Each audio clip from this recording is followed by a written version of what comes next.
श्री परमात्मने नमः।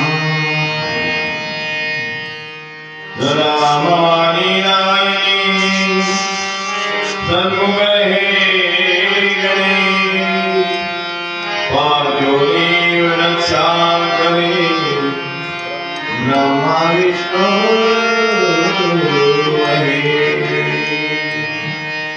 वक्रतुंड महाकाय सूर्यकोटि समप्रभ निर्विघ्नं कुरु मे देव सर्वकार्येषु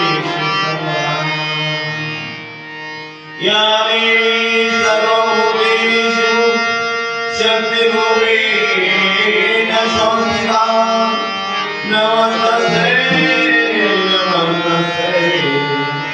नमस्तस्यै नमो नमः। या देवी सर्वभूतेषु बुद्धिरूपेण संस्थिता नमस्तस्यै नमस्तस्यै नमस्तस्यै नमो नमः। कर्पूरगौरं करुणावतारं संसारसारं भुजगेन्द्रहारं सदा वसन्तं हृदयारविन्दे भवं भवानी सहितं नमामि भवं भवानी सहितं नमामि। महायोगपीठे कटे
सद्गुरु दास तुका काय माझी वाणी मागे संतांचे रंगमूर्ती दासिला फुलिया।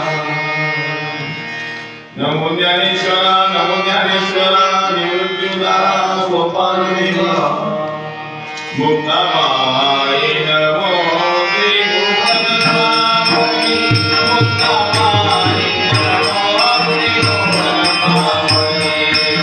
मुक्ताबाई नमो श्री भुवनबाई मुक्ताबाई नमो श्री भुवनबाई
नवीला गणपती माऊली साध्या आता गुरुराया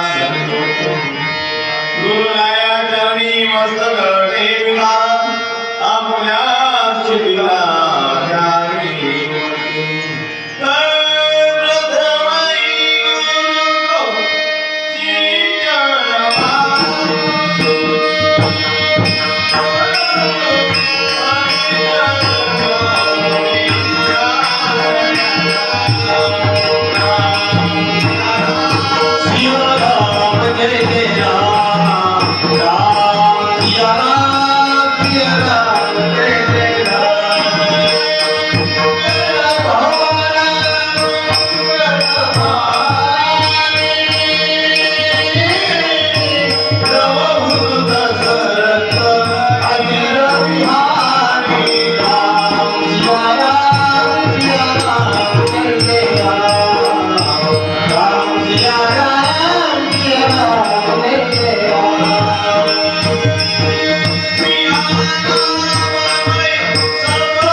भक्त भगवंत गुरु चतुर्नाम होते जिनके पदवंदन करो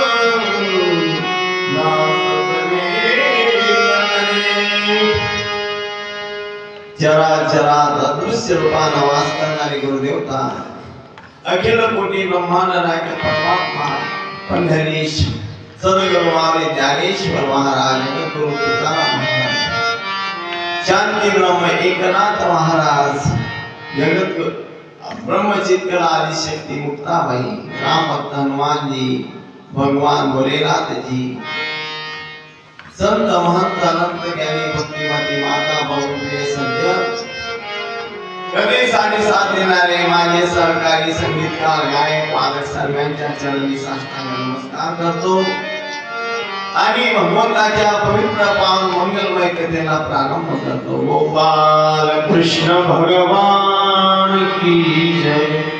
शुक्रदेवजी राजा परीक्षितीला पवित्र पावन मंगलमय जीवाची व्यथा हरण करणारी कथा सांगत आहेत। अनेक भक्तांच्या राजांच्या कथा सांगता सांगता भगवंतानं श्री शुकदेवजींनी भगवान श्रीरामाचं चरित्र सांगितलं. पुढे भगवंताचे जे आवेश अवतार होते परशुरामजी त्यांचे चरित्र सांगितलं. परशुरामजी हे भगवंताचे आवेश अवतार. माता रेणुका आणि जमदग्नी ऋषी यांच्या पूर्वी त्यांचा जन्म झाला. एक वेळेस दत्तात्रय भगवंताचा एक शिष्य ज्याचं नाव सहस्रार्जुन आहे, तो सहस्रार्जुन नगरामध्ये शिकार करायला आला. तहान लागली म्हणून जमदग्नी ऋषींच्या आश्रमात गेले. जमदग्नी ऋषींनी एक शिष्टाचार म्हणून त्या राजाचं त्याच्या सैन्याचं स्वागत केलं. त्यांना आग्रह केला की महाराज जेवण वगैरे करून जा. सहस्रार्जुन म्हणाला की आमचं सैन्य भरपूर आहे, एवढ्या लोकांची तुम्ही व्यवस्था कसं कराल? जमदग्नी म्हणाले काही चिंता करू नका, तुम्ही हातपाय धुवून दिसतो बसा. जमदग्नी ऋषींच्या आश्रमात कामधेनू गाय होती आणि त्या कामधेनू गायच्या आशीर्वादाने त्या ठिकाणी पक्वानाचे हारे ढीग झाले. सहस्रार्जुन राजाने त्याच्या सैन्याला जेवण केलं आणि ती गाय आणि त्या संतांचा प्रताप पाहून सहस्रार्जुनाची मती फिरली. त्याने त्या गायीची मागणी केली. जमदग्नीने मना केली. आपल्या बाहुबळानं त्यानं ती गाय घेऊन गेला. त्यावेळेस परशुरामजी घरी नव्हते. खिन्न होऊन बसलेले जमदग्नी ऋषी, त्यांचे भाऊ सुद्धा, मुलं सुद्धा बसलेले. रेणुका माताही उदास झालेले. परशुरामजी आले. काय झालं बाबा, असे का बसले तुम्ही?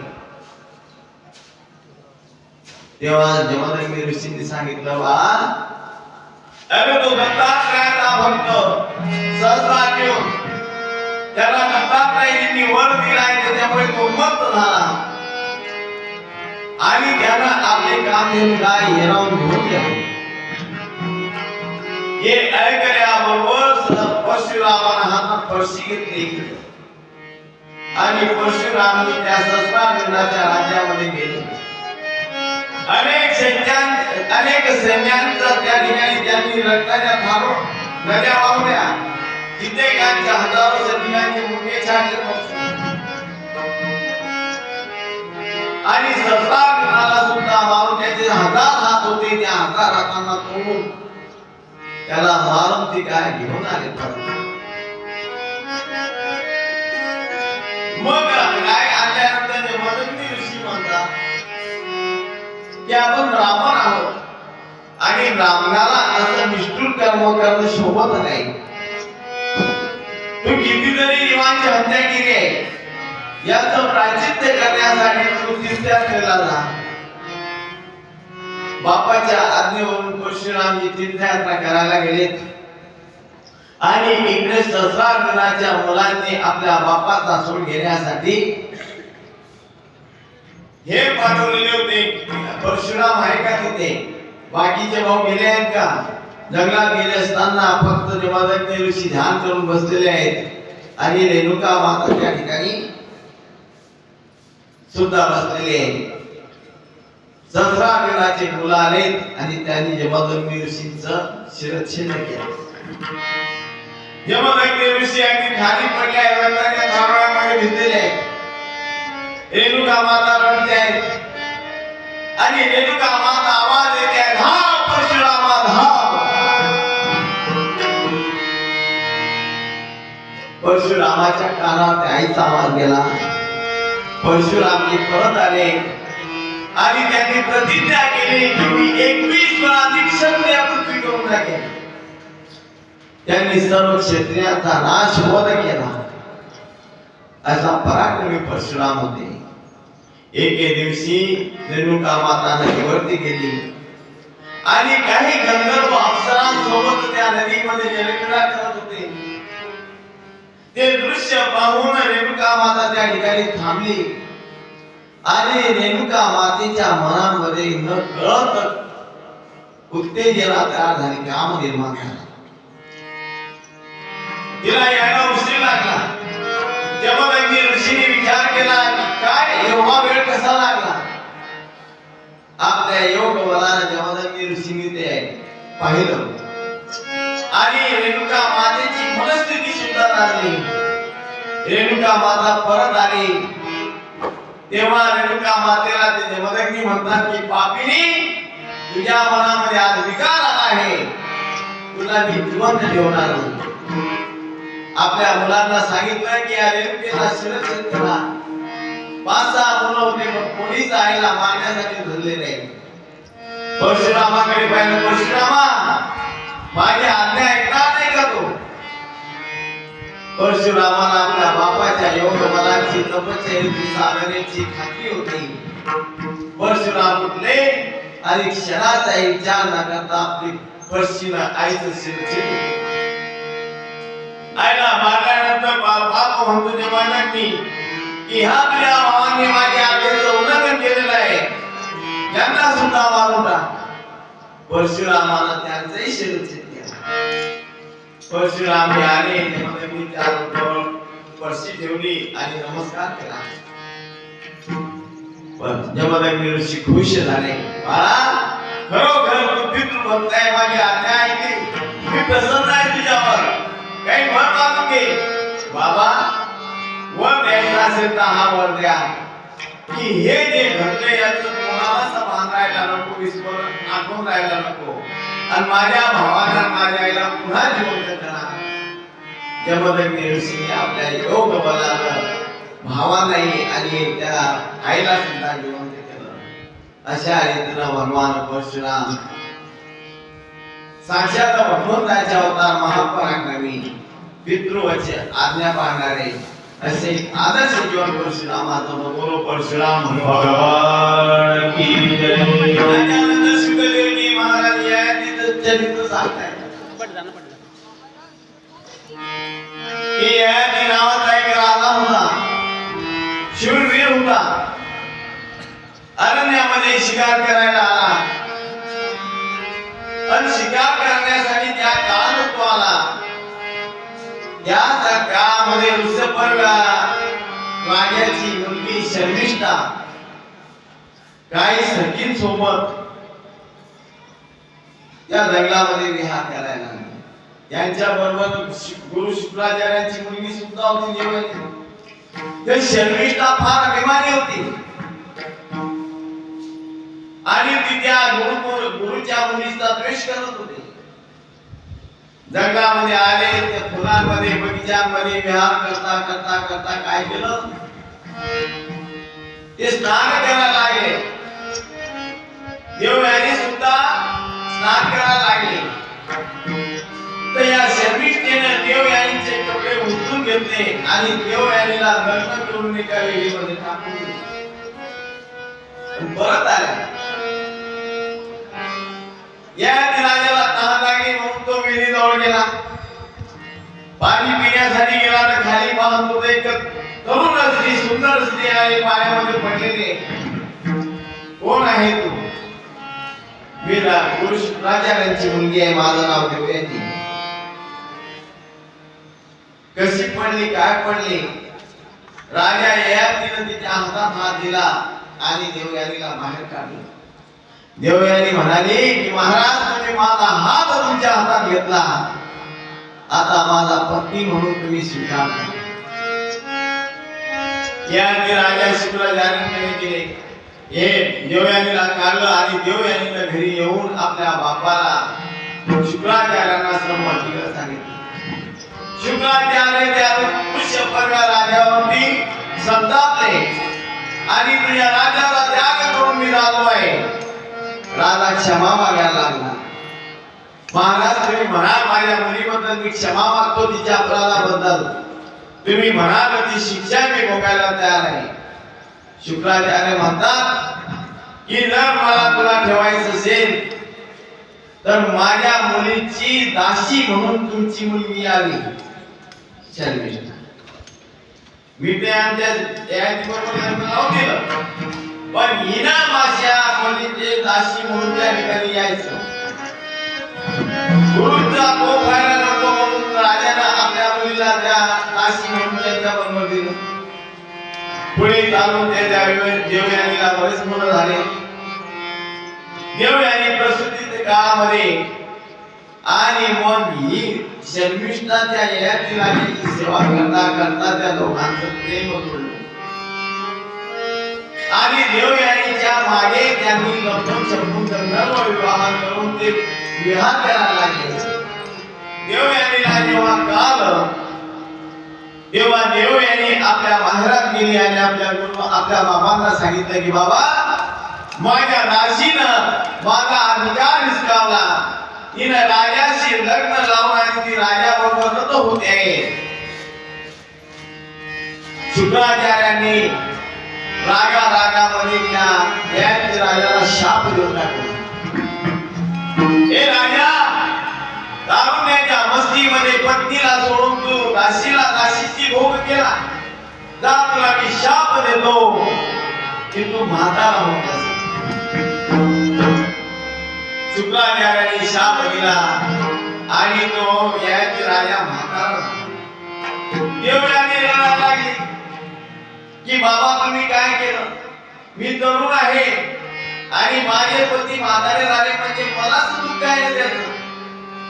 या म्हाताऱ्यापासून मला काय सुख मिळणार?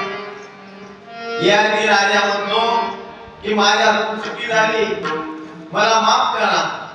मग आता याच्यातून काय करावं? शापातून शाप काय करावं? तर शुक्राचार्य म्हणतात की तुमच्या मुलाने एखाद्या मुलानं जर तुमचं म्हातारपण घेतलं आणि त्याचं तरुणपण तुम्हाला दिलं तर मात्र तुम्ही मुलाची म्हणत व्हा, तरुण व्हा. मुलांना विचारलं, मुलं म्हणायला लागले, गेली का? आज गेली.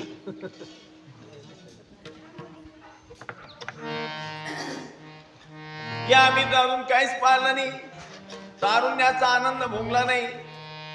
आणि तुम्ही तारुण्याचा आनंद भोगून इतके विषय भोगले आणि आमचं तारुण्य मागता कोणी द्यायला तयार नाही. पण एक मुलगा होता, त्याचं नाव पुरू होतं. त्याने सांगितलं, बाबा मी माझं तारुणपण देतो. त्यानं आपलं तारुण्य दिलं, त्या बाबांचं म्हातारपण घेतलं.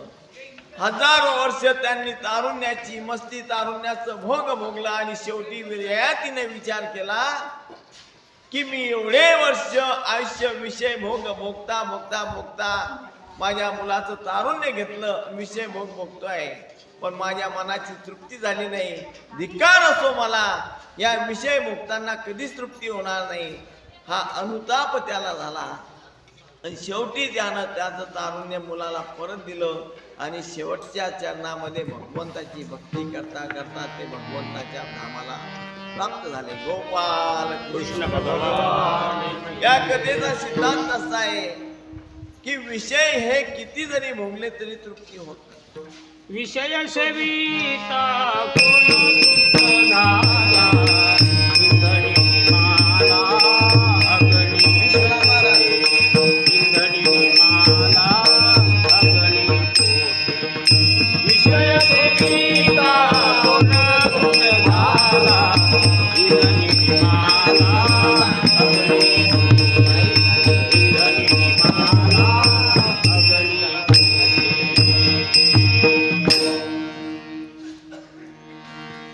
म्हणून तर म्हटलंय तुकडोजी महाराजांनी की बाबा हो, या मनाला सांगा. काय सांगा? मना रे ध्यास धर हरीचा, विसरून लक्ष विषयाचे. विषया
पण आम्ही मूर्ख लोक विषयाचे चर्वणी केली आयुष्याची.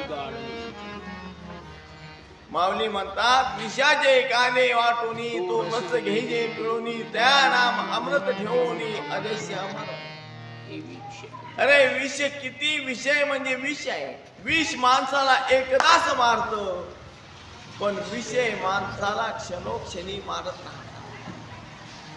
म्हणून विषय सोडून द्या आणि भगवंताच्या चरणाशी लागा. भगवंताच्या भक्तीचा आनंद घ्या. विषयाचं सुख एक क्षणिक आहे. अगोदर आपलं मन या भगवंताच्या भक्तीमध्ये लागत नाही. कारण विषय विषयाचा परी पाडू गोड परमार्थ लागे कडू कडू विषय तुझी गोडी या माणसाला विषय खाण्याची विषय सेवन करण्याची सवय लागलेली आहे आणि त्याच्यामुळे गोड असणारा परमार्थ त्याला कडू लागतो. याला कारण संत म्हणतात की या माणसाला विषय रूपी सर्पानं दोष केलेला आहे. आणि म्हणून सर्पदोष झाला म्हणजे आपण परीक्षा पाहतो की नाही. काय परीक्षा पाहतो.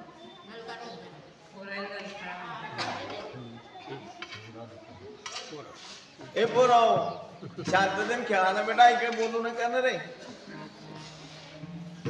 ए पोऱ्या तिकडे जाय ना. इथे जवळ आला तू आता. कृष्ण भगवान की जय. सर्पदंश झाला की नाही झाला हे पाहण्यासाठी आपण साधे सुधे अगोदर उपाय करतो, प्रयोग करतो. कडुलिंबाचा पाला खायला देतो. पाला गोड लागला म्हणजे सर्पदंश झाला. श्री कृष्ण गोविंद हरे मुरारी हे नाथ नारायण वासुदेव. श्री कृष्ण गोविंद हरे मुरारी हे नाथ नारायण वासुदेव. हे नाथ नारायण वासुदेव. हे नाथ नारायण वासुदेव. हे नाथ नारायण वासुदेव. श्री कृष्ण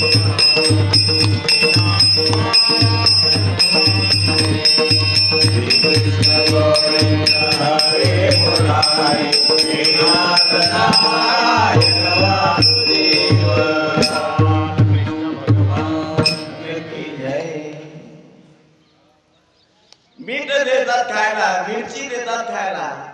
मिरची किती गोड लागली म्हणजे सर्पदोष झाला. याचा अर्थ जे कडू आहे तिखट आहे ते गोड लागतं आणि जे गोड आहे ते कडू लागतं म्हणजे सर्पदोष झाला. भगवंताचं नाम गोड आहे का कडू आहे. अमृताहुनी गोड नाम तुझे देवा. नाम तुझे देवा. अमृताहुनी गोड नाम तुझे देवा. नाम तुझे देवा. अमृताहुनी गोड नाम तुझे देवा. नाम तुझे देवा. अमृताहुनी गोड नाम तुझे देवा. नाम तुझे देवा. मन माझे केशवा. मन माझे केशवा.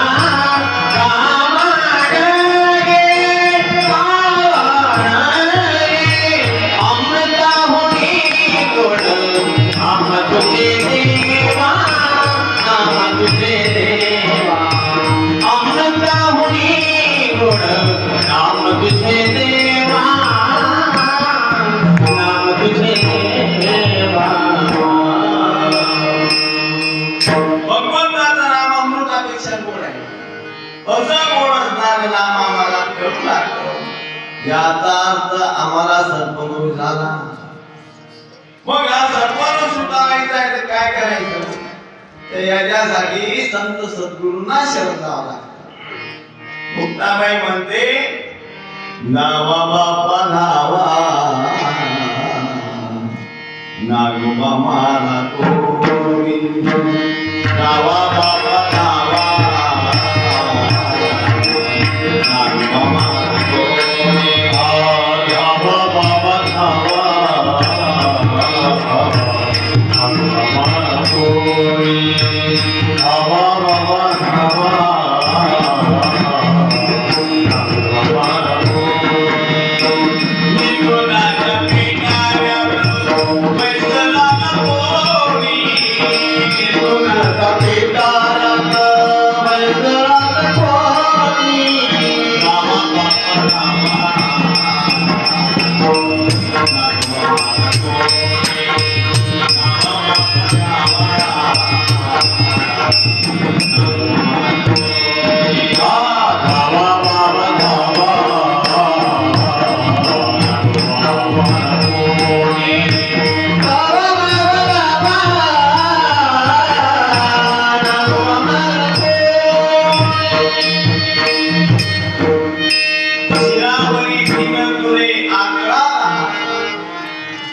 भूतकाळाचा मोठा भारी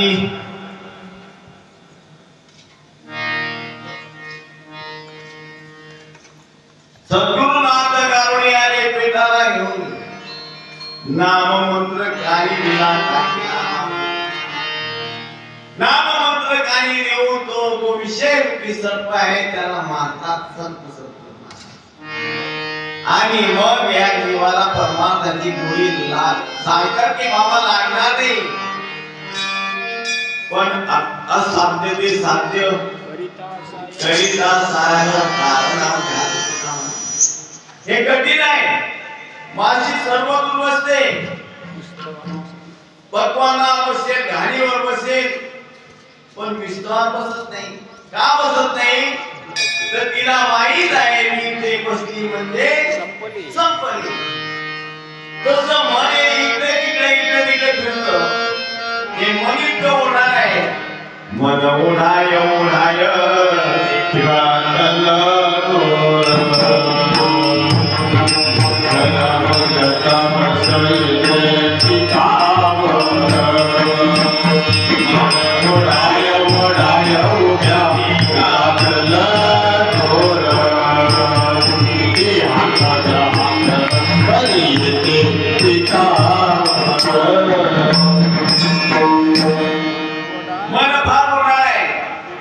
मन दह्यल दह्यल यात ज्ञानवर्तन करू विंचू साप बना त्याने उतारे म्हटलं असं मन विचित्र आहे हे आवरण फार वेगळे आहे पण संत सांगतात भगवंत सांगतात अर्जुना या मनाचरी एकडिके जे देखिली गोडी ठाया सोगे मनोनी अनुभव सुखेची कौतिके दावी या मनाचा एक स्वभाव आहे याला ज्या विषयाची गोडी लागली त्याच्यामध्ये ते मन रमते तिकडे तिकडे जाते जेव्हा आपण लहान राहतो बाळ अवस्थेत राहतो तेव्हा आपल्या मनाला गोडी लागलेली आईची आई मला आंघोळ करायची आहे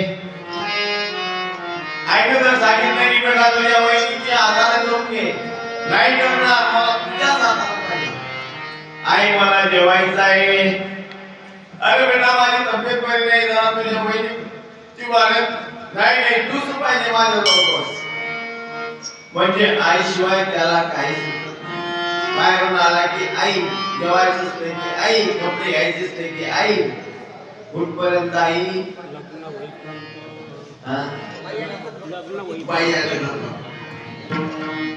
बाई आली आणि एकदा त्यांची भेट झाली की मग बाहेरून आला की आई बसून राहते आईने इच्छा राहते माझा ज्ञानवाला आई काय झालं पण ज्ञानकडे आले विचारत नाही घरी घरात अगं मला पाणी दे मला चहा दे कुठपर्यंत आता बाई जोपर्यंत बाहेरून आले की तिच्याशिवाय अमुक पाहिजे तमुक पाहिजे 2-4 दिवस माहेराला गेली त्याला नाही कळत नाही. पण लेकरू झाल्यानंतर मग हा बाहेरून आला की बाई कुठे आहे हे नाही विचारलं, ते बाळ कुठे आहे. म्हणजे माणसाचा स्वभाव विषय बदलत जातो आणि ज्याची चटक लागली त्याच्यामध्ये बरोबर. तसं संत म्हणतात की मनाला तुम्ही भक्तीची चटक लावा. मन लागोरे माझे गुरु भजनी, मन लागोरे माझे गुरु भजनी.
आणि त्याचा रंग त्याला लागला नाही ती गुरु लागली ना. अंगालगी बंगालगी रंगई सजना कसाई, राजा पिपाजी को ऐसी लगी उन्होंने छोड़ दी बादशाह. मोठमोठे राजांना जेव्हा भक्तीची गोडी लागली त्यांनी राजवैभवाचा त्याग केला आणि त्या मीराबाईला भक्तीची गोडी लागली आणि ती मीराबाई दोघं बनून गली गलीनं फिरले. ऐसी लागी लगन मेरा हो गई मगन, वो तो गली गली गली हरि गुण गाने लगी. ऐसी लागी लगन मेरा हो गई मगन, ऐसी लागी लगन मेरा हो गई मगन, वो तो गली गली हरि गुण गाने लगी. ऐसी लागी लगन मेरा हो गई मगन, ऐसी लागी लगन मेरा हो गई मगन, वो तो गली गली हरि गुण गाने लगी. ऐसी लागी लगन मेरा हो गई मगन. आया नाणे विशीदिया मानवावरती पिया, मानवावरती पिया, आया नाणे विशीदिया मानवावरती पिया, नाणे विशीदिया मानवावरती पिया, तो गंगा वाहनी वाहने लगी. ऐसी लागी लगन मेरा हो गई मगन, ऐसी लागी लगन मेरा हो गई मगन, वो तो गली गली गली हरि गुण गाने लगी. ऐसी लागी लगन महिलों में पली मन की जोगन चली, महिलों में पली मन की जोगन चली, वो तो रानी दीवानी बहाने लगी.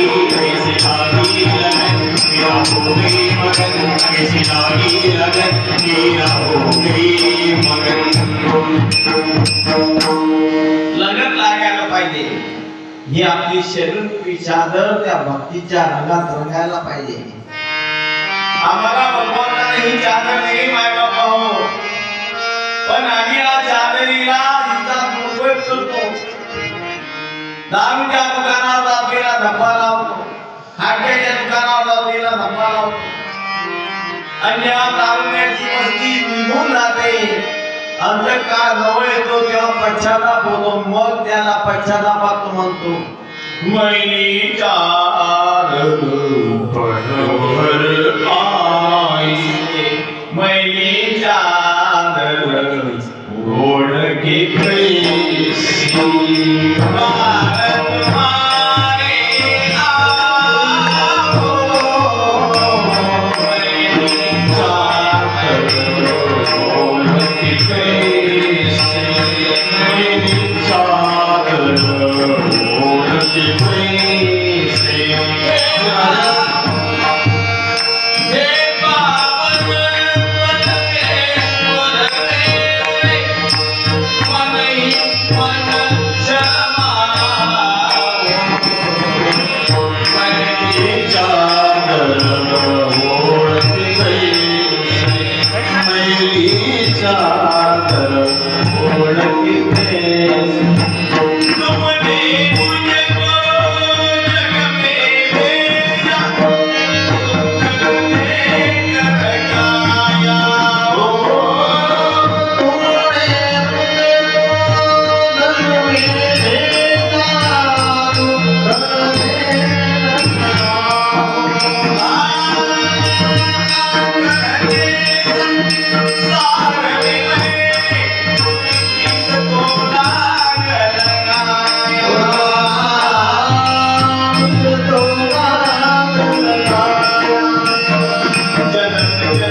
बरेच अशा मैली चादर केलेली इकडे येऊ शकतात.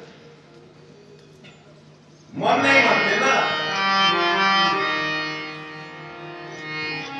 इन पैरों से चल करते मंदिर कभी न आया, नैन बूंद कर हे परमेश्वर कभी न तुझको उठाया. मन मिलाई काया टूटी अब क्या हार चढ़ाओ, मैली चादर ओढ़ के कैसे. या शरीरूपी चादरीला सद्गुरूरूपी रंगाऱ्याकडे द्या, कवी महाराजांनी दिली. आणि राम नाम रस पिनी चदरिया, चदरिया जीनी रे जीनी, चदरिया जीनी रे जीनी, राम नाम रस पीनी चदरिया जीनी रे जीनी, चदरिया जीनी रे.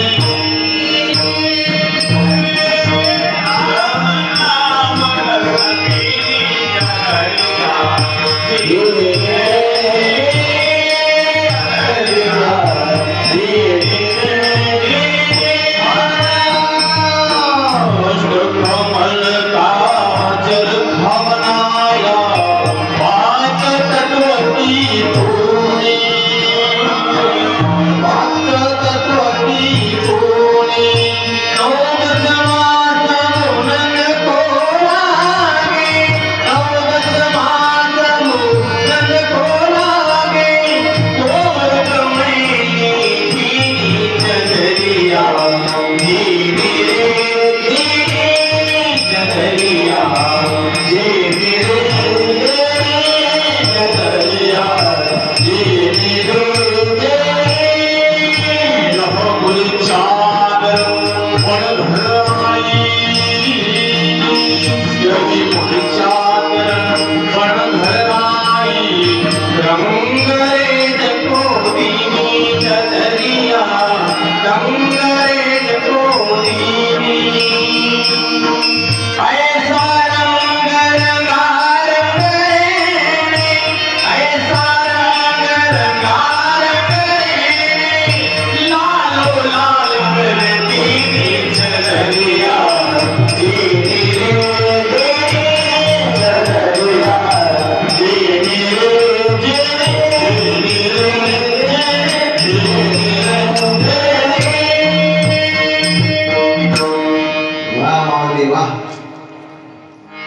धन्य झाले तू गोवा तुम्ही. चला या राजानं आपल्या मनाला भक्तीमध्ये लावलं आणि आपल्या जन्माचं सार्थक केलं. पुढे शुकदेवजी महाराज एका भक्ताची कथा सांगत आहे. रणतीदेव नाव. रणतीदेव हा ब्राह्मण होता. सहज जे मिळालं ते घ्यायचं, त्याच्यावर आपला उदरनिर्वाह करायचा. पहा किती कसोटी असते महाराज. 2-3 दिवस झाले घरात सूट भेटलं नाही. योगायोगाने एका माणसाला सण आहे म्हणून काहीतरी रवा तूप डाळ वगैरे दिलं. स्वयंपाक तयार केला. जेवायला बसणार, पानं वाढले आणि तेवढ्या दारावरती आवाज इको कमी करा. त्यात तुमचा आणि आवाज आहे थोडासा. नाही मला इको दिवस नाही, मला त्यात भांडण नको आहे. हा रिटर्न या पाहिजे. करे बेटा ते वायर बघ कोण आवाज आहे थोडासा. इको कमी. हरिओम हरिओम.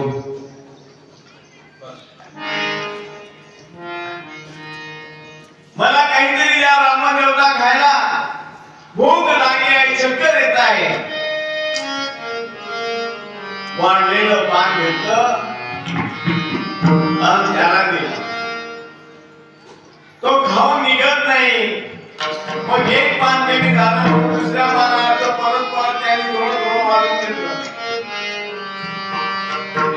तेवढ्यामध्ये अजून दुसरा आला. खायला द्या काहीतरी.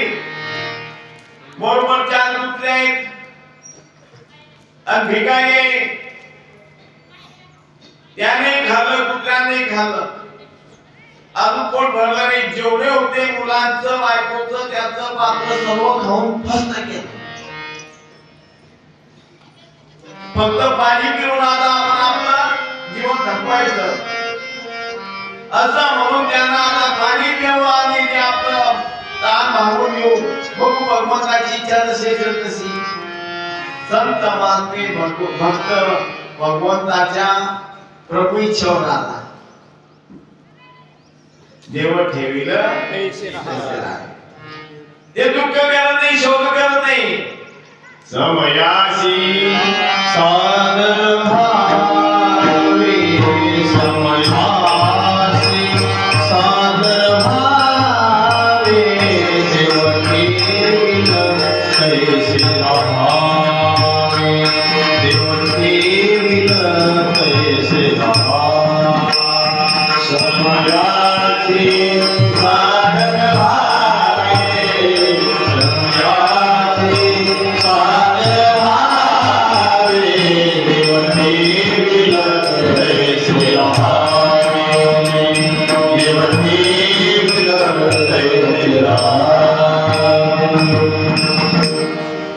कोणी दिवशी पैसोनी हातीवर, कोणी दिवशी पायाला चाकर, कोणी दिवशी पायाची सुभीदार. भावे पालत जावे समयासी सादर भावे जसा समय येतो त्या समाला सादर व्हा. काय करावं? पाणी प्या बाळांनो आणि झोपा. तेवढ्यामध्ये परत एक आवाज आला. अहो महाराज, प्यायला पाणी द्या, खूप तहान लागली आहे. पाणी प्यायचं जागा तुमचं, आम्ही पाणी त्या बाबाला सोडून पाणी पिऊ दे. पण याने काही शोक केला नाही. मुलगा बोलला नाही की बायको बोलली नाही की तुम्ही काय केलंय. काय एक आदर्श ग्रस्त, आदर्श पत्नी, आदर्श मुलं कशी असतात. आपल्याकडे तर काय बापानं जर असं केलं तर कोण म्हणतात तुम्हाला काही समजते की नाही, आमची काही चिंता आहे की नाही. बायको म्हणते माझं नशीब पडलं, काय करायला पडला, स्वतः दुःख भोगतो तो भोगतो, मलाही दुःख भोगायला लावतो. पण रणतीदेवही काही दुःखी झाला नाही, त्याची पत्नीही काही बोलली नाही, मुलेही काही बोलले नाही आणि त्यांचा भाव पण भगवान दत्तात्रय प्रसन्न झाले. वा धन्य आहे रणतीदेवा तू. काय तुझी भक्ती, तुझी कसोटी घेण्यासाठी मी आलो. पण तो कसोटीत पास झाला. पाय सज्जन हो, भक्ती मार्गाला लागल्यानंतर भगवंत कसोटी घेतो आणि कसोटीमध्ये जर आपण उत्तीर्ण झालो ना तर मग तर आपला वेळा पार आहे. आणि आपण जर कसोटीमध्ये नापास झालो, आपण जर मागे फिरलो तर मग आपण कामातून गेलो. अशा रीतीने शुकदेवजी सांगतात राजा परिस्थितीला की महाराज भक्ती करत असताना अनेक प्रकारचे कष्ट येतात, दुःख येतात, भगवंत कसोटी घेतो आणि भक्ताला सांगून तपासतो. कारण तपासल्यावरच किंमत होते. सोन्या पितळाची कसोटी नाही होत, आपल्या तांब्या पितळाची कसोटी नाही होत. तांबा जर मोडायला गेलं तर काय किलो आहे? 600 रुपये किलो. मोड काय किलो आहे? 300 रुपये किलो. हा मोडायचा आहे, मोडला, फेकला आणि एक गुण बरे ग्रॅम फसवलं घ्या ते मोडायला ना तो अगोदर काचावर टाकतो, त्याच्या आवाजात परीक्षा घेतो, तेवढ्यावर त्याचं समाधान होत नाही, तो सोडीच्या दगडावर घासतो, आगीमध्ये तापवतो, तेजाब टाकतो आणि मग तो सोनं आहे.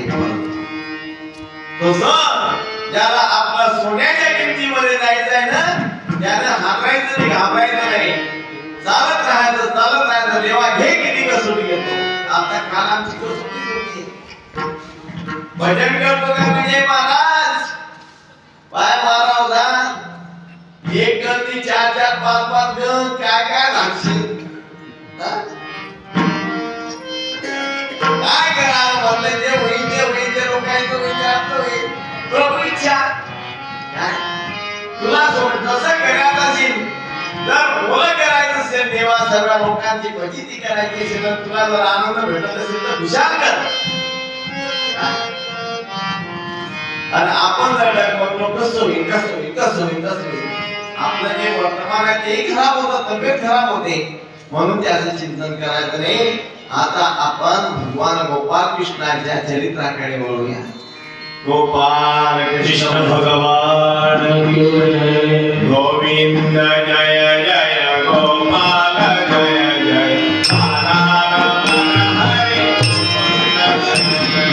गोविंद जय जय गोपाल जय जय राधारमण हरि मुकुंद जय जय गोविंद जय जय गोपाल जय जय राधारमण हरि मुकुंद जय जय गोविंद जय जय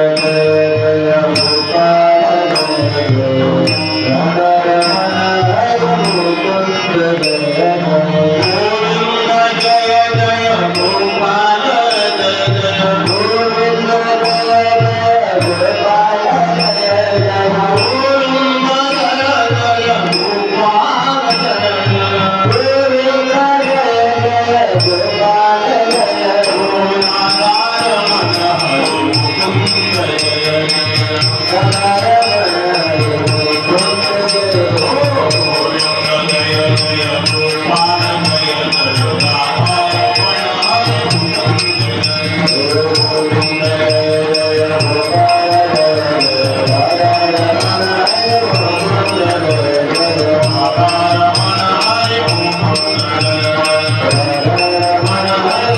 हरि मुकुंद जय जय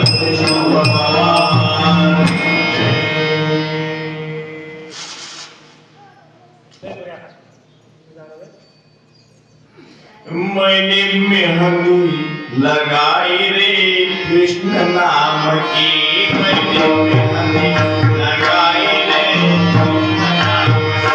मैंने मेहंदी लगाई रे कृष्ण नाम की, मैंने मेहंदी लगाई रे कृष्ण नाम की, मैंने बिटिया सजाई रे कृष्ण नाम की, मैंने बिटिया सजाई रे कृष्ण नाम की, मैंने बिटिया सजाई रे कृष्ण नाम की, मैंने बिटिया सजाई रे कृष्ण नाम की, मैंने मेहंदी लगाई रे कृष्ण नाम की, लगाई रे कृष्ण नाम की, मैंने बिटिया सजाई रे कृष्ण नाम की, मैंने बिटिया लगाई रे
मातेवरती अत्याचार झाला,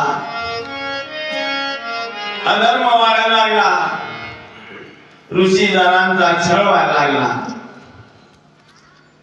पूजा पाठ धार्मिक कार्य बंद पडायला लागले आणि पृथ्वी माता रडत रडत गायीचं रूप घेऊन ब्रह्मदेवाजवळ गेली. वत्सरूपी पृथ्वी ब्रह्म्यापासी नाय, वत्सरूपी पृथ्वी ब्रह्म्यापासी नाय, वत्सरूपी पृथ्वी ब्रह्म्यापासी नाय, वत्सरूपी पृथ्वी ब्रह्म्यापासी नाय.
Master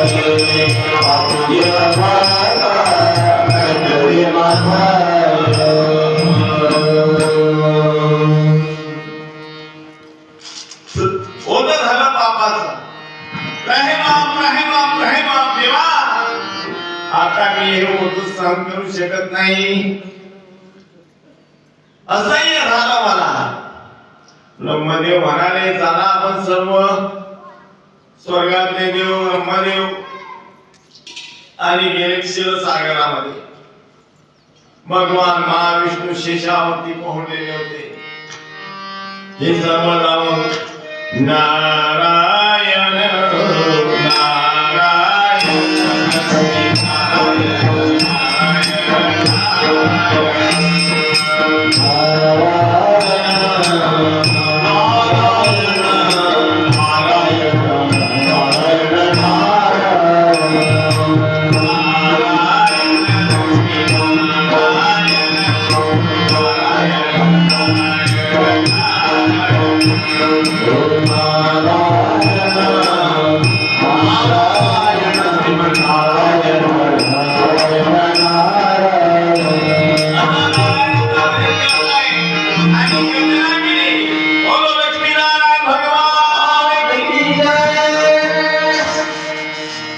भगवान नारायण उठून बसले. कसे काय आले देवा? हो देवा, तुम्हाला सर्व काही माहित आहे.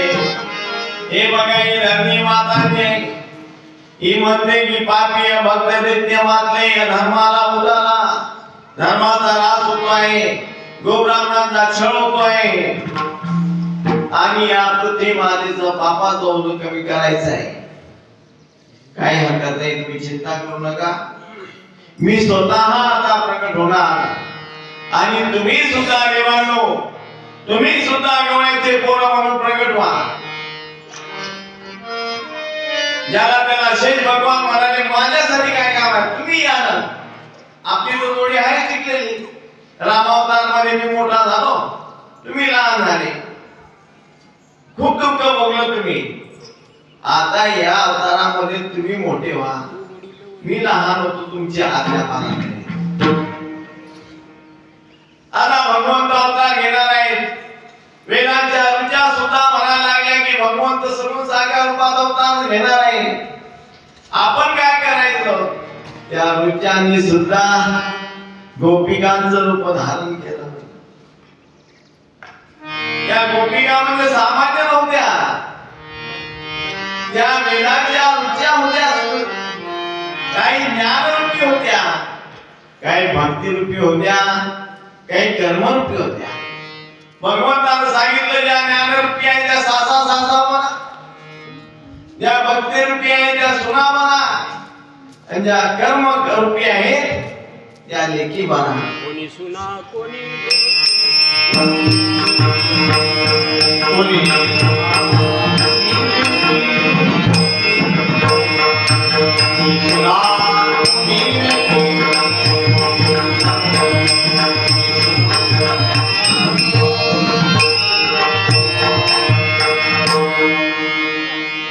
अशा रीतीनं नियोजन केलं. आता कुठे अवतार घेणार? तर मी अवतार घेईन मथुरेमध्ये प्रकट होईल पहिले.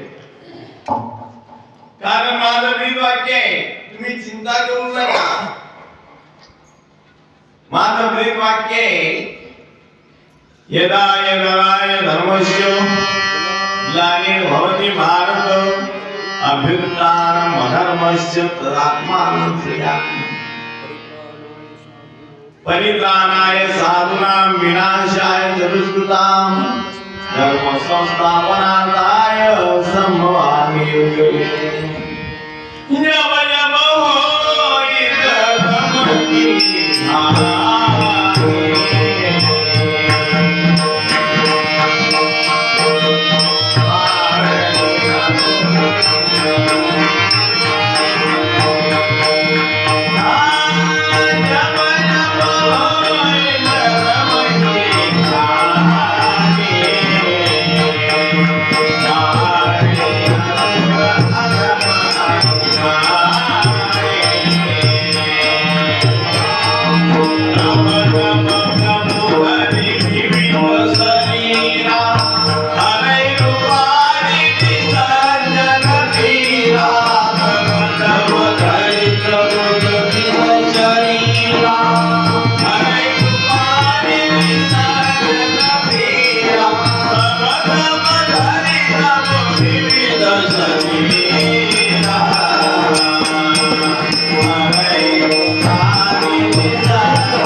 याचा मुलगा कंस आणि त्याचा भाऊ देवक याची मुलगी देवकी. कंस आणि देवकी दोन्ही चुलत भाऊ बहीण होते. त्या देवकीचा विवाह शूरसेनाचा जो मुलगा आहे वसुदेव याच्याशी निश्चित झाला. मोठ्या थाटा माटानं त्या ठिकाणी कंसाने त्या लग्नामध्ये भाग घेतला. अतिशय प्रेममयीवरती कंसाचं लग्न लावलं. अनेक प्रकारचा हुंडा, हत्ती, घोडे, दागिने, हिरे, जवाहर, मोहरे किती काही दिलं.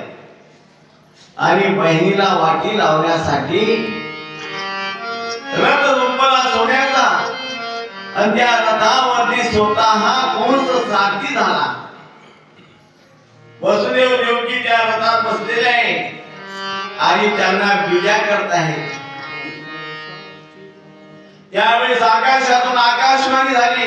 आकाशाची वाणी सांगत से कंसा आकाशाची वाणी सांगत से कंसा आकाशाची वाणी सांगत से कंसा आकाशाची वाणी सांगत से कंसा आणि बरवचा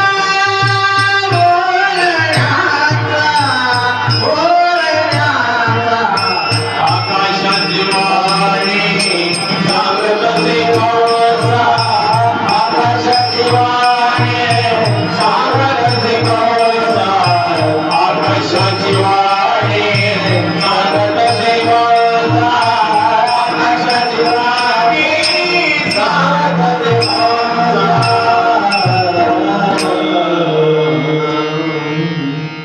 आकाशाची वाणी आकाशवाणी झाली. अरे कंसा, एवढ्या आनंदानं उत्साहानं तू हा तुझ्या बहिणीचा रथ हाकत आहे. पण एक या देवकीच्या उदरी जन्माला येणारा 8वा पुत्र तुझा का राहील, तो तुझा वध करेल. हे ऐकल्याबरोबर कंसानं रथाच्या घोड्यांचे लगामावरले. त्यामुळे तू खड्ग उपसला. घेऊनिया खड्ग मारा यादवला घेऊनिया खड्ग मारा यादवला घेऊनिया खड्ग मारा यादवला घेऊनिया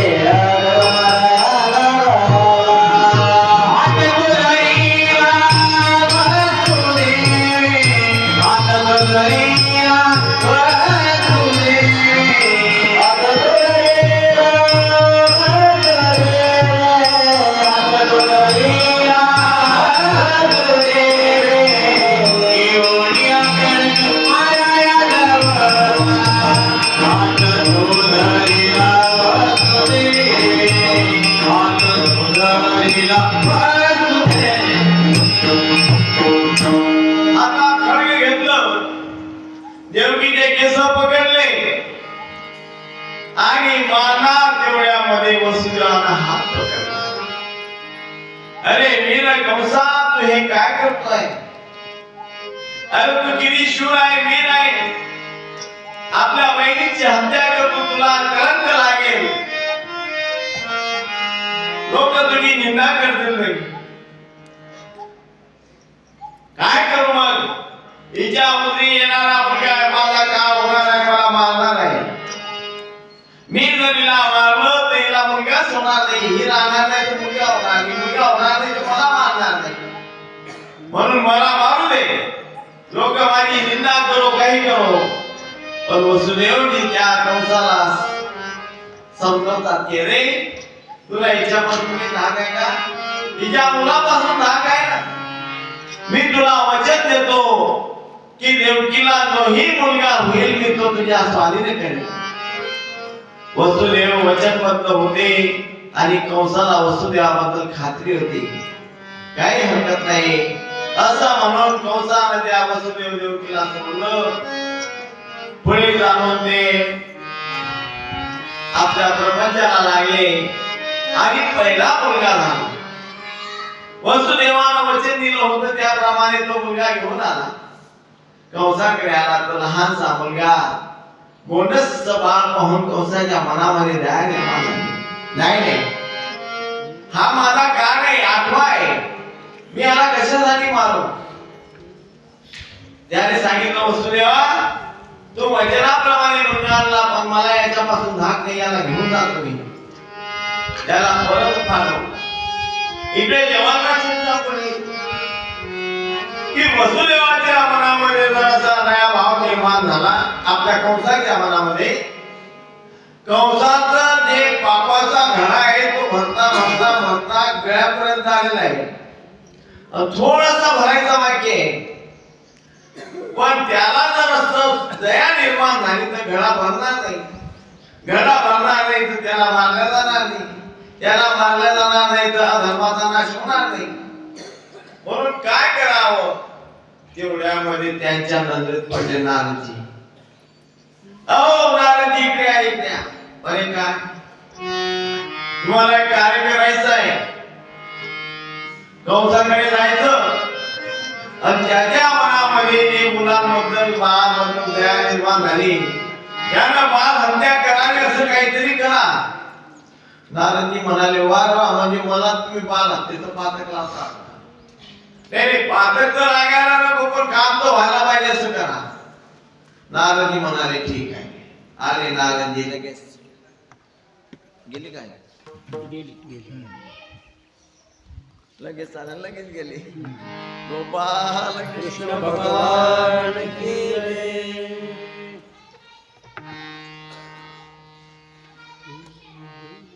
Audio music world. Spread wings toward perfection. Bluetooth mode. Hari ओम, हरि ओम, हरि ओम. जय जय राधा रमण हरि बोल. जय जय राधा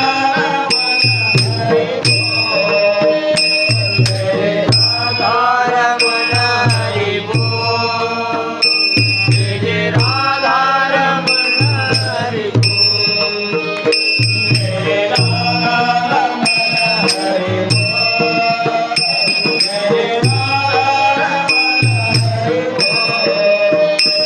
जय जय राधा रमण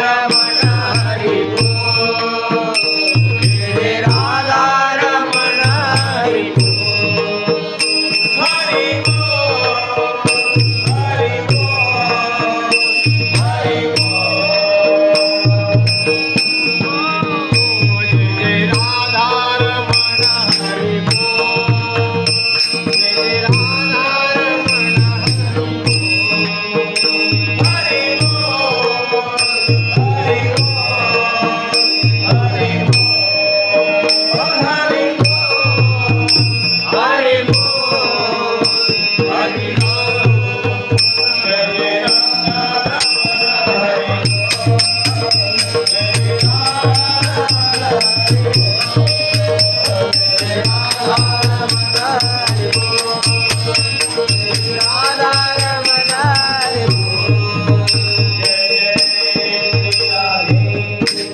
जय जय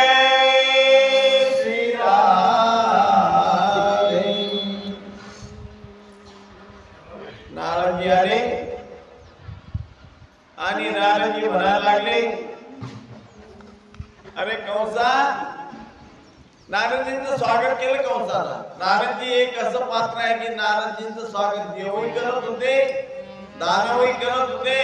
किती दुष्ट असला तरी नारदजींचं काही कोणी अपमान म्हणजे नारदजींचा आदरच होत होता, पूजाच होत होती. अरे काय केलं तू? मगाशी वसुदेव परत गेले, त्यांच्या हातात मला बाळ दिसला. हो महाराज, का बरं? महाराज, आकाशवाणी झाली की 8व्या मुलापासून धाक आहे. 8वा मुलगा का? हा तर पहिला आहे आणि मला याच्यापासून काही धाक नाही असल्यामुळे मी त्याला परत पाठवलं, जिवंत सोडलं. नारदजी म्हणतात, कोणता पाप भोळायस तू? अरे देवांचा कावा दावा तुला कळत नाही बाबा. जर अशा गोल रिंगणामध्ये आपण असे बसलो आणि जर आपण मोजायला लागलो तर हे खांब आहे, हे खांब जर आपण तिथून मोजला तर 1 2 3 4 5 6 7 8 इथून मोजला तर पहिला कोणता येईल, इथून मोजला तर पहिला कोणता येईल?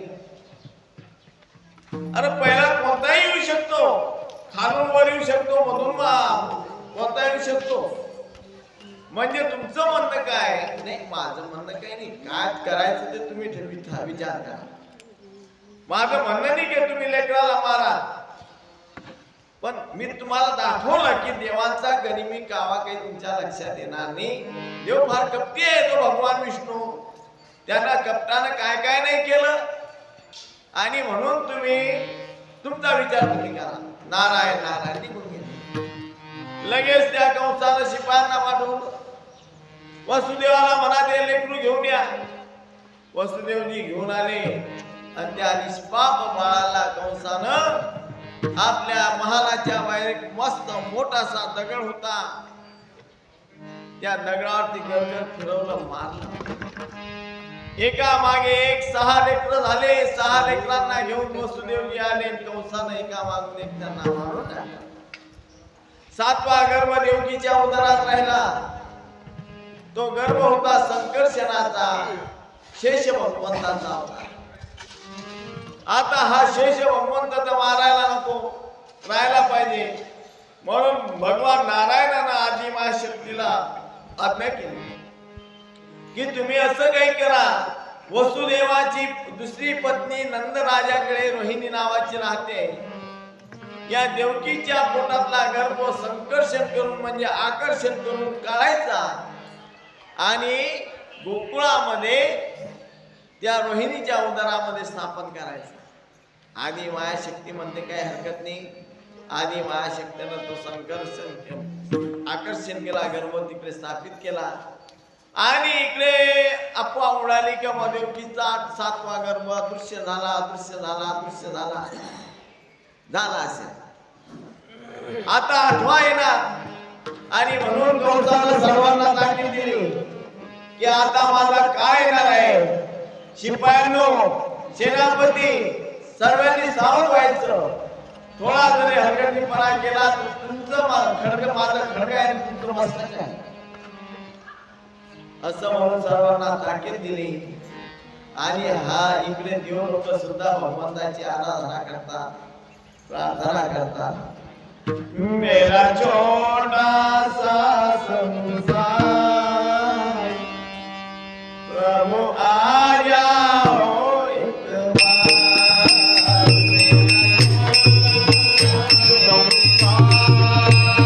प्रभु आ जाओ एक बार, मेरा छोटा सा संसार, प्रभु आ जाओ एक बार, प्रभु आ जाओ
घनश्याम मुरारी मधुसूदन आओ मेरे प्यारे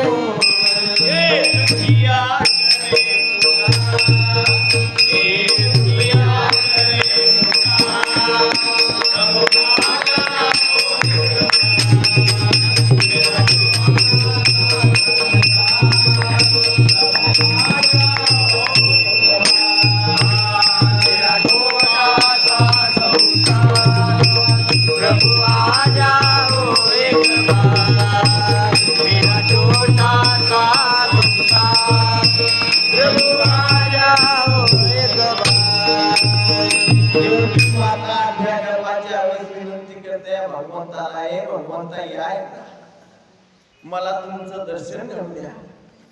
आहा करता करता करता श्रावणामध्ये अष्टमीचा दिवस आला आणि दिवस आल्यानंतर झिमझिम झिमझिम पाऊस पडतोय, आकाशात ढग आहे, काय ढगाळून थोडासा चंद्र अष्टमीचा उगवणारा चंद्र निघतोय आणि अशा काळामध्ये सर्व शिपाई घरावर झोपलेले आहेत आणि त्या कारागृहामध्ये तिच्यातले तांदूळ घे आणि त्यात तूप श्रीफळ टाक. वगैरे नाही काही त्या.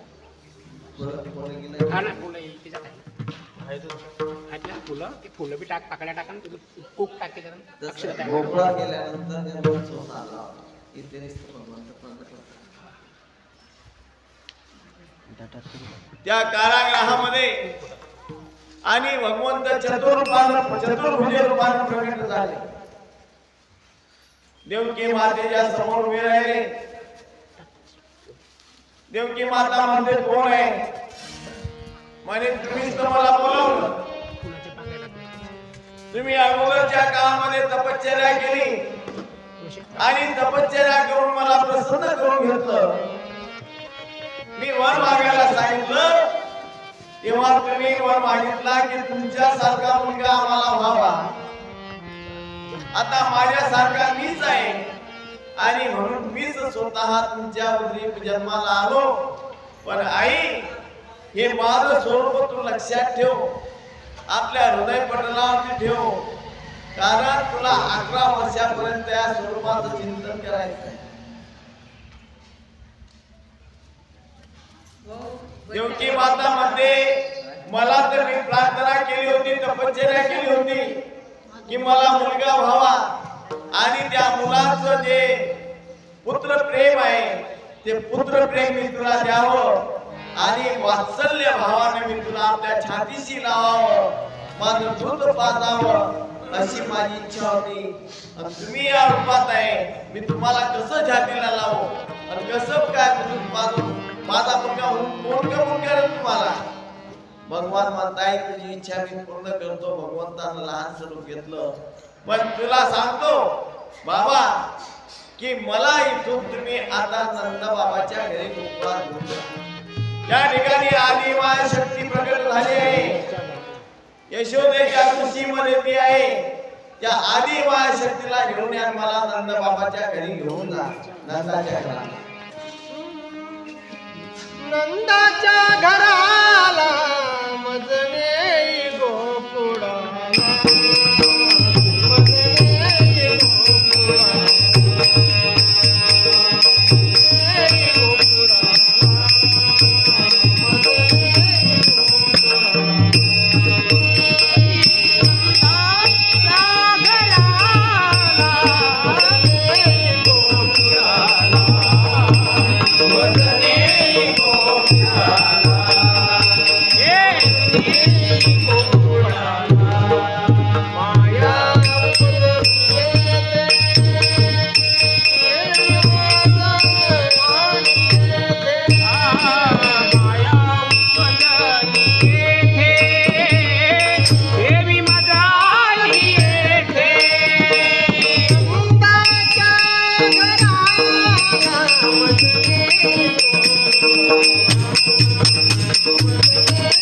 Thank you.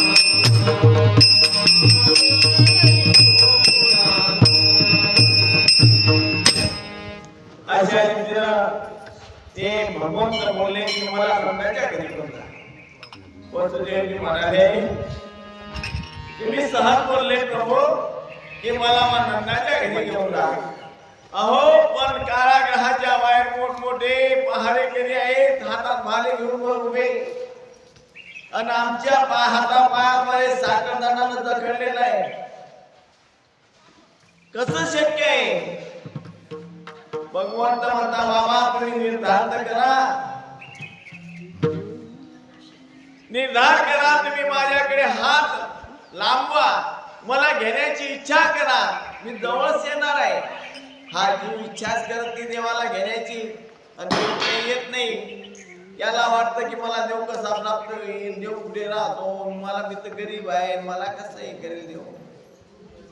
पण भगवंत म्हणता की तुम्ही इच्छा करा, जे जे इच्छितो प्राणी ते ते पूर्वीच्या क्रमाने. सत्य संकल्पाचा दाता नारायण, बाबा तुम्ही संकल्प करा. ठीक आहे बाळा, असं म्हणून वसुदेवाने संकल्प केला. देवकी रडायला लागली की मला मुलगा झाला, तोही आता माझ्या समोर जवळ राहणार नाही. आई रडू नको, मला जर इथे ठेवलं ना तर कंस मारून टाकेल, आणि मला जे कार्य करायचं आहे ते करता येणार नाही. मला आता मी आताही मारू शकतो त्याला, पण मी अवतार घेतलाय माझा स्वतःचा आनंद घेण्यासाठी. मला आनंद घ्यायचा आहे, मला भक्तांना आनंद द्यायचा आहे. भगवंताचा अवतार म्हणजे केवळ आणि केवळ धर्माचं रक्षण नाही. भगवंताचा अवतार म्हणजे दुष्टांचा संहार नाही. भगवंत हे आपला आनंद, स्वतःची लीला, त्या लीलेचा आनंद घेण्यासाठी, भक्तांचं मनोरथ पूर्ण करण्यासाठी. कारण भगवंत म्हणतात ना, राम स्वामी तुलसीदासजी म्हणतात, हरि व्यापक सर्वत्र समान, प्रेम ते प्रगट होई पैजा.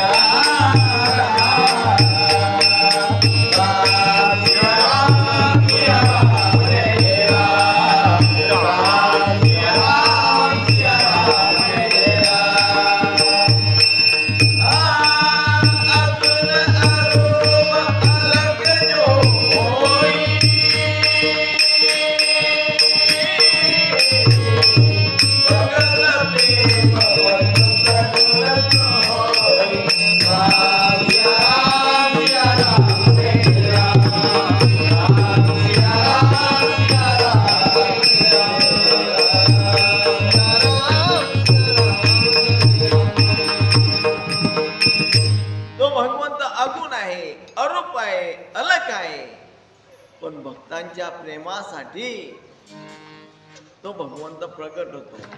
आणि म्हणून आईला म्हणतात की मला आनंद घ्यायचा आहे, मला लीला करायची आहे, माझ्या भक्तांना सुद्धा आनंद द्यायचा आहे, भक्तीचा रस पाजायचा आहे. आणि म्हणून मला ते आताच कंसाला मारायचं नाही, मला जाऊ द्या, माझ्या रूपाचं ध्यान कर, माझ्या नामाचं चिंतन कर, मी येईल आणि तुला सोडून घेऊन जाईल. असं म्हणून वसुदेवानं हात पुढे केले. हात पुढे केल्याबरोबर वसुदेवाचे सर्व बंधन तुटून पडले. वसुदेवाने भगवंताला पाठिंबा, दरवाजाजवळ गेले तर खाड खाड खाड दरवाजे उघडले आणि शिपाई घर घर ओरडत आहे.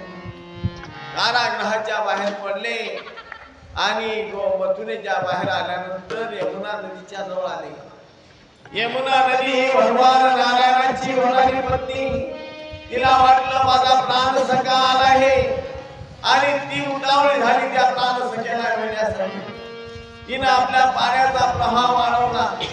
वसुदेवजीच्या कमरेपर्यंत पाणी आलं, छातीपर्यंत पाणी आलं, गळ्यापर्यंत पाणी आलं.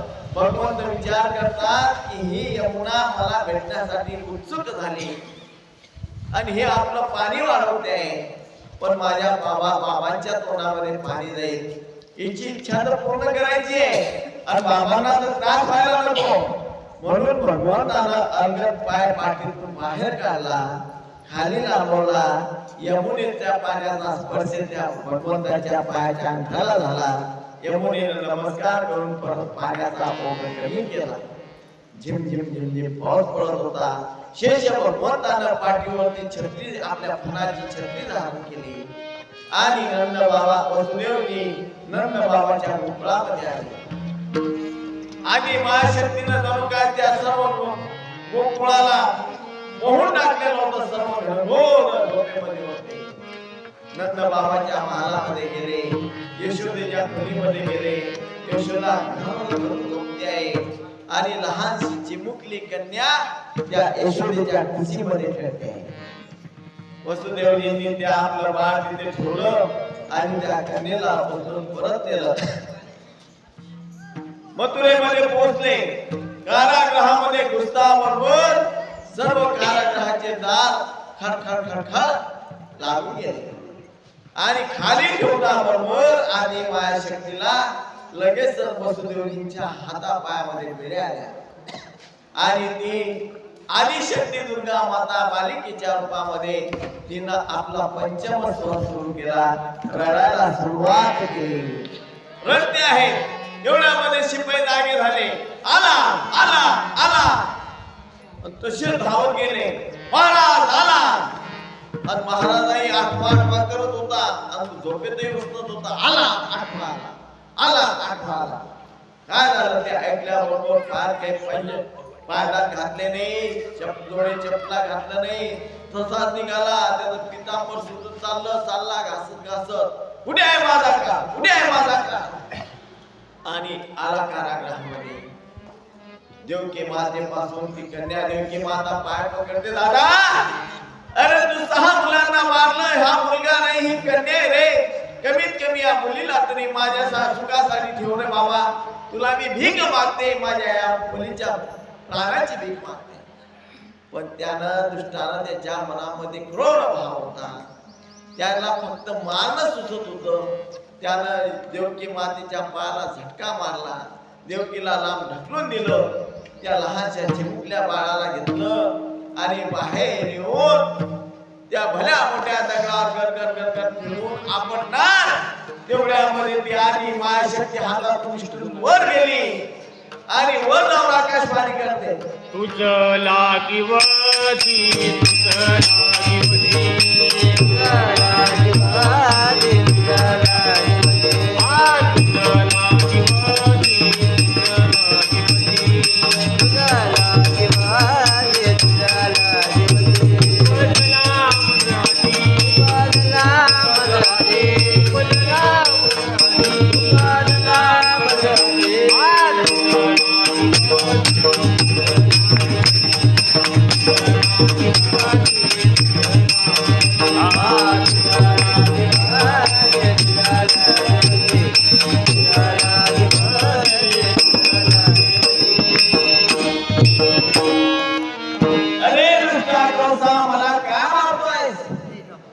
तुला मारणारा तर सुखानं वाटतोय.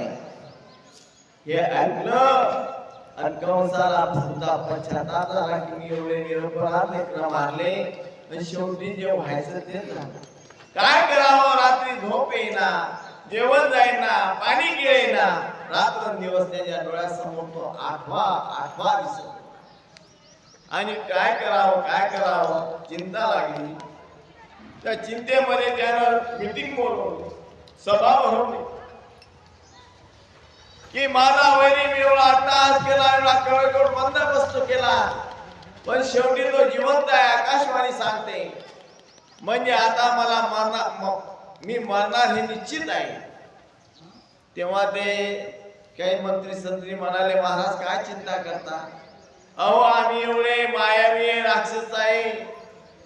तुमच्या शत्रूला आम्ही मायानं, आम्ही शूर आहे, वीर आहे, शक्तिशाली आहे, चिंता करू नका. तेवढ्यामध्ये त्या ठिकाणी बकासुराची बहीण जी होती आपली पुतना,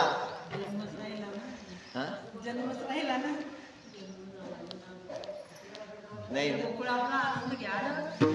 अजून गोकुळात नाही. गोकुळामध्ये गेले. सकाळ झाली. मागच्या पहाटे नंद बाबाच्या 2 बहिणी येऊन बसलेल्या होत्या तिथे. त्यांना माहित पडलं की वहिनीला दिवस आहे म्हणून नंदा पहिलेच्या पहिले 2 महिने अगोदर येऊन बसले. एक होती सुनंदा आणि एक होती नंदा. आणि ती सुनंदा मागच्या पहाटेच उठली आणि अशी डुंकून पाहते तर देव आपल्या यशोदेच्या खोलीमध्ये प्रकाश दिसतोय. एवढ्या लवकर यशोदा तर काही रोज उठत नव्हती आणि यशोदेच्या खोलीमध्ये प्रकाश कसा आहे. त्या यशोदेच्या खोलीमध्ये जाऊन पाहते तर त्या ठिकाणी श्याम वर्णाचा कुरळ्या केसांचा कमल नयन असा सुंदर बाळ आणि त्या ठिकाणी हातपाय हलवतोय आणि यशोदा मात्र झोपलेली आहे. ती सुनंदेने पाहिलं आणि पाहता पाहताच नंद बाबा गायींच्या गोट्यामध्ये गेलेले होते. सकाळी सकाळी गायींची सेवा करत होते, गोधनासाठी गेले आणि सुनंदा पळत पळत गेली आणि भैया भैया लालो भयो लालो भयो लालो भयो आहा करता करता इकडे तिकडे आणि वार्ता पसरली आणि मग गवळणी त्या ठिकाणी एक पुढे एक गवळण म्हणती गवळणीला पुत्र झाला यशोदेला. गवळण म्हणती गवळणीला पुत्र झाला यशोदेला.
जिकडे तिकडे वार्ता झाली आणि सर्व नाचायला कुणाला लागले. नंद के आनंद भयो जय कन्हैया लाल की. नंद घरा नंद भयो जय कन्हैया लाल की. नंद घरा नंद भयो जय कन्हैया लाल की. नंद घरा नंद भयो जय कन्हैया लाल की. नंद घरा नंद भयो जय कन्हैया लाल की. जय कन्हैया लाल की जय कन्हैया लाल की. जय कन्हैया लाल की जय कन्हैया लाल की.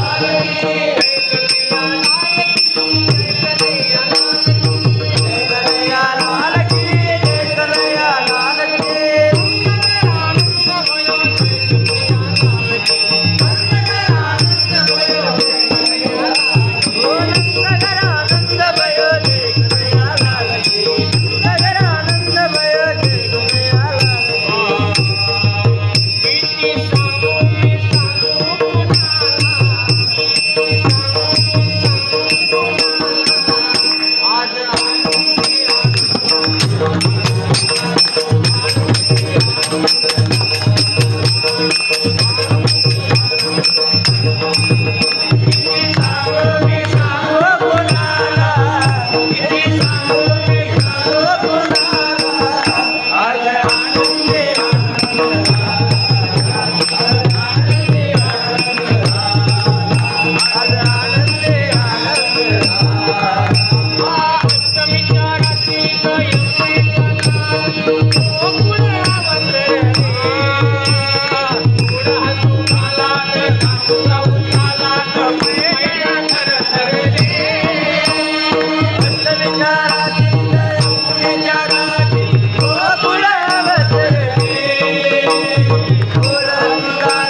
भगवान की पाळणा गिरणा बी कोण आणला मलाही भूल पडली मग त्याची सुंटळा आणून ठेवला नाही का दिलं घरी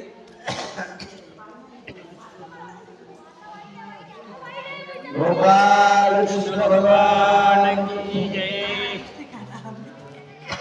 आता म्हणा पाणी गिरणे म्हणा जाऊ दे आता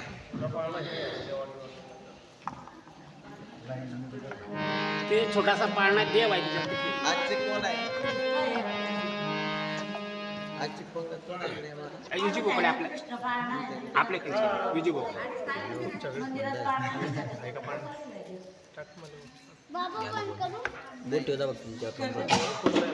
चंदन काय रमेला वाजवून लावतोय काय वाजत आहे बस